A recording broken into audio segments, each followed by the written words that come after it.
because we're not making the changes in the budget to prevent that. And so the budget that we... Well, what would you do? Well, the budget... Because this is, of course, depending upon who you talk to, you know, there's people saying, hey, we're way beyond fat, we're into bone and muscle and tissue. You agree or disagree? Well, we're getting that deep because we haven't made reforms for 2 or 3 years. Every year for the last several years, the Senate and House Republicans have put proposals on the table to cut spending and do it in a way that doesn't impact services. And these are things that are basically restructuring and reform. For example, one of the big areas that we can focus on is regulation, is consolidation of different state agencies. You know, we have 100 different agencies that do licensing and regulation.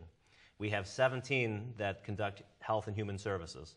We have 15 agencies that do economic development.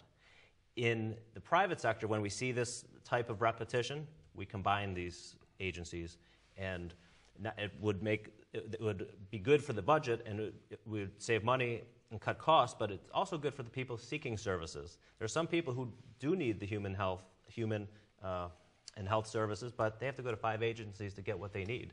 So it would help us on the budget, $300 or $400 million a year, and it would also help the people needing these services. Well, of course, if you combine agencies like that, and this is just a for instance, you know, there's bound to be some layoffs, and in fact, Charlie Baker has talked, if he's elected governor, he's planning on doing some of these same kinds of things, and is talking about layoffs. Now, this is a district, and I don't need to tell you that has a lot of public employees in it. How does that play, and does that hurt you in some ways? Well, you know, and you're right, West Roxbury and Hyde Park and Roslindale have a lot of people who work for the city especially, right? Less so for the state, though, yeah. And I'm talking about the state. Yeah. But you're absolutely right. But, you know, the other 90% of the state of Massachusetts that doesn't work for a state agency is saying, wait a second, our population growth for 10 years has been flat. Why do we have 2,000 more state jobs today than we did 10 years ago? Why does state spending grow faster than the rate of inflation every year? So, I mean, there's some real factual things that we can point to the mismanagement of the budget going back. You know, I've looked at basically 10 years going back right now. Again, Brad Williams is running for the Suffolk and Norfolk Senate seat that encompasses West Roxbury, Hyde Park, Roslindale, a little slice of JP, and also some suburban towns. Here tonight on Talking the Neighborhoods, of course, he will be on the general election ballot. There are 2 Democrats running, and the winner of that race, decided on September 14th, will be his opponent. And we're taking questions, comments. Give us a call here on Talking the Neighborhoods. What about that? Of course, in the race is an elected state rep from West Roxbury, Michael Rush.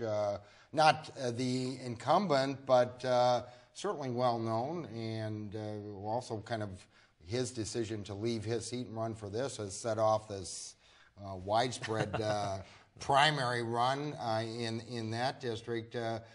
Does that make it tough for you? You're not on the ballot, and well, you don't have an opponent in the primary election, I should say. But do you sometimes feel like you're running against an incumbent? And has that changed how you are campaigning? Well, I know Representative Rush would like to think he's the incumbent here, but he's a rep in 1/4 of the district. When I'm door knocking, especially in Dedham, Norwood, and Westwood, and even in Hyde Park and Roslindale, he doesn't have any more name recognition than I do. Of course, in West Roxbury, he does. But he has to run on his record as well. So, you know, he's come into some trouble. He's asking the voters, including myself, to give him not only a pay raise, but a better job, to go from House Rep to State Senate. And when I look at some of those statistics that we just talked about going back 10 years, and I say, has he been a good steward of the state budget? You know, I really don't think he has. And I think it's probably, in a way, he's only one cog in the wheel because it's been a number of Democrats at the top. Mm-hmm. And we haven't had balance, and we haven't had compromise, and we haven't had groups having to come together and make decisions. Now, in fairness, he's not in the leadership there. As a matter of fact, I think he was with the other guy in the speaker's race. But so how can you kind of pin that on him? terms of the stewardship? Well, he has been on the House Ways and Means Committee, and they have had oversight of the probation department. The probation department's budget over the last 10 years has increased 160%, while other public safety agencies' budgets have gone up 20%. I mean, this is either a statistical anomaly or a complete mismanagement of the probation department.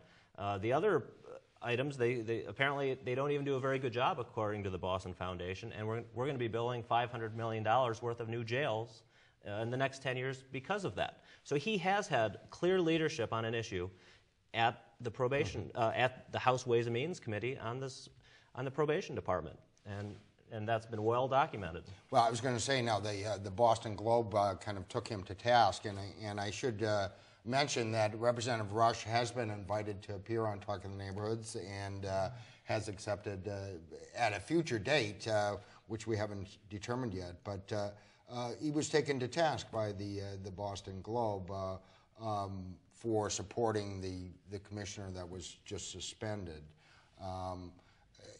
Is that is that a fair criticism? Did you think that was a fair criticism? And how would have you handled it differently, Brad? Give us your perspective. I mean, the story of the probation department, it's not just about Rush. He enabled what happened at the probation department. There's no doubt about that. But this is what's happening over and over again in our state government. We're seeing a lack of accountability from the people we elect. They're supposed to be fiduciaries to the taxpayers, just like I'm a fiduciary to my clients, and that's not happening. And we're seeing patronage hires. You know, the Globe pointed out the probation department's had 250 patronage hires in the last 7 or 8 years. That's a large number of people we're paying. And if you actually take that out into the future and think about what we're going to owe them in pensions, it's just it's horrible. So, you know, it's an example of what's happening over and over again. We're not running it like a business. There's no accountability, and it's being run for the benefit of the folks in charge and not the benefit of the taxpayers and the voters. If you're elected, how are you, if that's a corrupting influence, how are you going to make sure that you aren't corrupted by the system? Because, of course, when you're in public office, people come and ask you for things, and you know, constituent services, and it takes all different shapes and forms. Well, guess what? Sometimes they're asking for jobs, especially if their family is, and you know, they're out of work and so on and so forth. How does Brad Williams deal with that, and how would you prevent yourself from, I don't know, not being corrupted by the process? It's a great question, and let me just backtrack. I'm an investment advisor. I don't do anything on commission. I owe my clients the highest fiduciary standard. My firm's code of conduct, I can't do anything, even if it would appear to be a conflict of interest. But back to the State House, that's where I'm coming from. So anything that isn't that, I don't like. So I look at the State House. Well, essentially, I'm a Republican. I'm going to go there. I'm not in the majority. I'm not making the majority of the decisions right now. And there's a good chance you won't be in the majority. And that makes me able to do what I want, because too many of the Democrats, when they get elected, if they go to the House, the Speaker of the House is telling them what to do. If they go to the Senate, the President of the Senate is telling them what to do. Both Democrats. Both Democrats right now. Yeah. And that is a major problem, and the problem in the State House right now, because we don't have two parties calling each other out on corruption and favoritism and patronage. And so, as a Republican, I can go there and I can yell from the top of the mountain. I can do press releases. I can rattle my saber when I see things I don't like. I don't have to worry about the leader of the Senate, the president of the Senate, whether they like me or not. So I'll be able to actually fight for the people and say what the people want, not what the president of the Senate wants. Be waving the flag from the bully pulpit. Again, Brad Williams is here. He's running for the Suffolk and Norfolk Senate seat tonight. We're talking about that race, and in the weeks to come, we'll be focusing on some House races here in Boston as well, where open seats, or seats have opened up, I should say. Brad Williams is running for the Suffolk and Norfolk Senate District seat. That's a seat that is being given up by Senator Marion Walsh. She's retiring. It includes in Boston, West Roxbury, Roslindale, Hyde Park, a little slice of JP. Also the suburban communities of Dedham, Westwood, and Norwood. And he's here tonight. He will be on the general election ballot. He'll be facing a Democrat to be decided in the upcoming primary. Brad, I want to wish you the best of luck. Thank you so much for coming by and sharing with us. Can I mention my website, Joe? Go ahead. Well, my website is www.bradwilliams4senate.com. Our campaign office is in West Roxbury at the corner of Corey and Center Street. Stop on by, and if you haven't met Brad Williams yet, you probably will. Again, thank you so much for coming by.